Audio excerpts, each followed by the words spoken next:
It's absolutely incredible the amount of RPM that this engine can turn, the amount of power this thing has. I was very, very impressed. I've driven a few other side-by-sides before, so I kind of knew what the game was, but this definitely changes it a whole lot. Man, this thing is immediate. Absolutely immediate. It accelerates like nothing else. Between 6,000 and 8,000 RPM, it is so fun to drive. The YXZ comes with the first ever high-performance 3-cylinder engine in a sport side-by-side for awesome power on demand and high-revving excitement. The Polaris Rzr XP 1000 and YXZ cost about the same, and the RZR has a 999cc engine, but it's a less powerful 2-cylinder.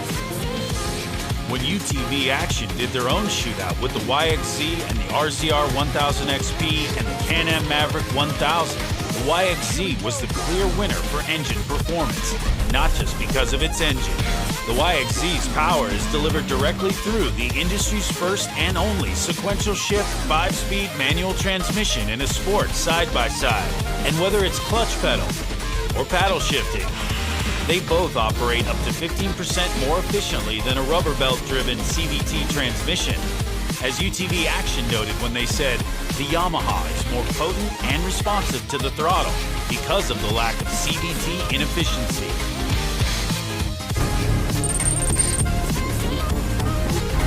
That manual transmission, it adds a whole new dynamic to driving a pure sport side-by-side. For me, that makes it more fun than anything else I've ever driven.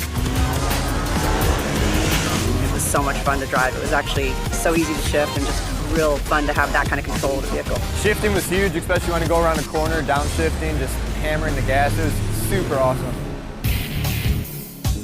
Again, whether your YXZ is equipped with a clutch pedal or auto clutch paddle shifters, the driver has independent control over engine RPM, gear selection, and ultimately the power to the tires for a direct connection between you, the vehicle, and the terrain that can't be matched by any other vehicle in the market.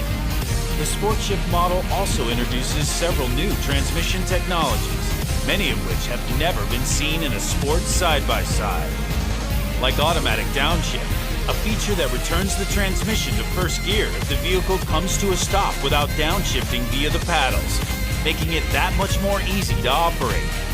And full throttle shifting, so you don't have to lift off the gas between shifts. And an all-new launch system that guarantees thrilling starts off the line with astonishing acceleration and a completely new and unmatched pure sport driving experience where you're in full control of the power delivery.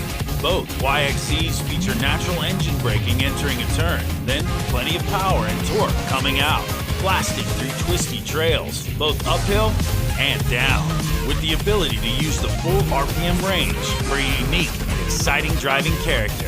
Something the RZR CVT just can't match with any level of excitement, because you can't shift. All you can do is work the accelerator and brakes. Listen to that dull drone. And because of its CVT design, the RZR's engine is mostly limited to a very narrow RPM range. The transmission ultimately decides how fast the engine's running, preventing you from truly being in the driver's seat.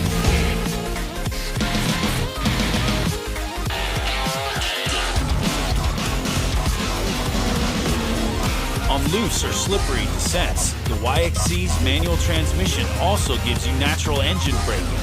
The RZR doesn't offer this feature. You're essentially freewheeling, rather than predictably managing downhill speed with the right gear selection.